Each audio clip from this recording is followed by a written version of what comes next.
What is up, guys? NY 31 here, Madden 17, MUT salary cap ranked, season 3.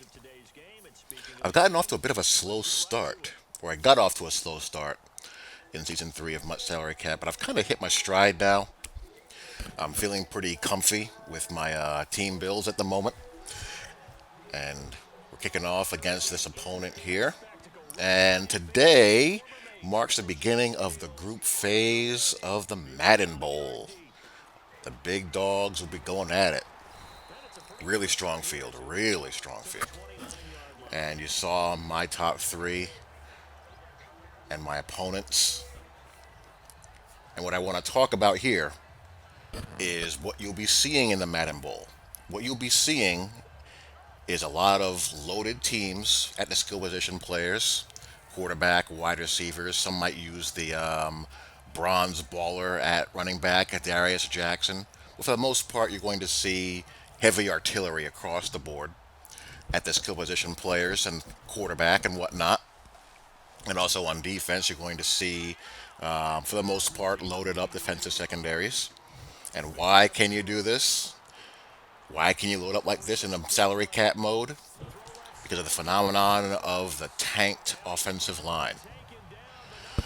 I'm playing a guy here who's in the top 100 on the leaderboard, and he's running gun bunch, Z spot with a million different ways.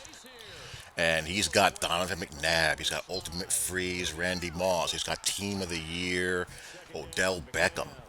He's got a legend, Jerry Rice. I mean, my God, how are you supposed to account for all this? On my squad, I decided to load up on my offensive line on this team for this round of salary cap.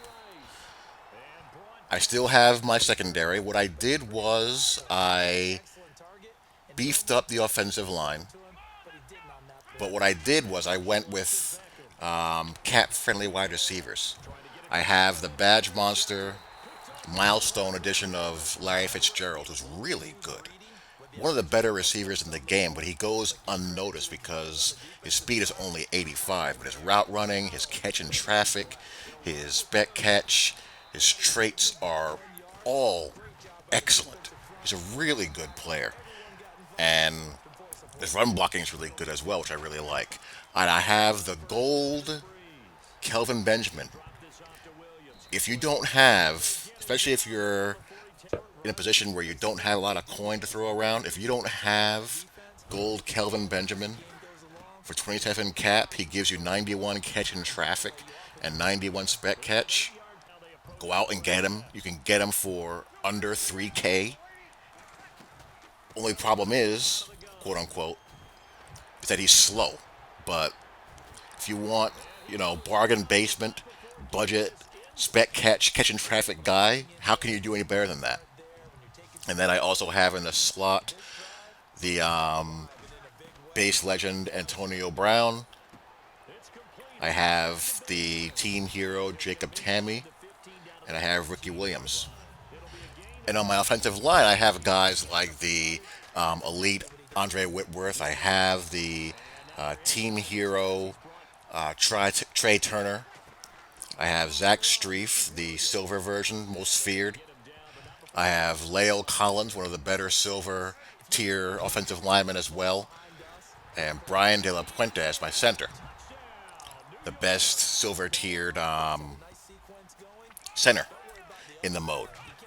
And my right tackle, I think it's the one of the gold Bruce Matthews. So the offensive line is very good.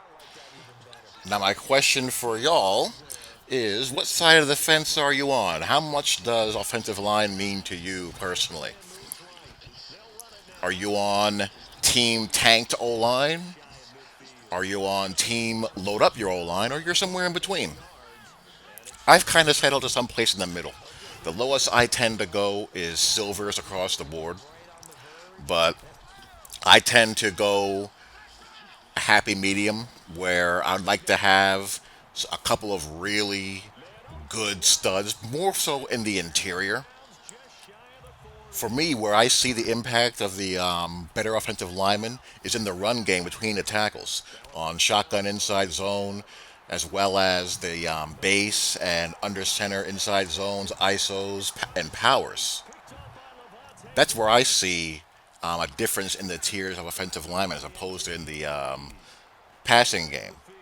So I've kind of settled into this area where I want my best offensive linemen to be in the interior, centers and guards, and I can cheapskate my way around a tackle position, as insane as that sounds. Again, given the way the game's been tuned, you can do stuff like that. But I want to be able to run the ball with power when I need to do it. Now, not everyone in the tournament is Team Tank Line. One of my favorite guys to follow and to watch play is Matt Gamer. He goes all in on the offensive line. He loves them, and he bulldozes people with those offensive linemen and running guys like Derrick Henry. But I also understand the point of view of, well, if I don't have to spend there, why should I spend there? And that's perfectly reasonable.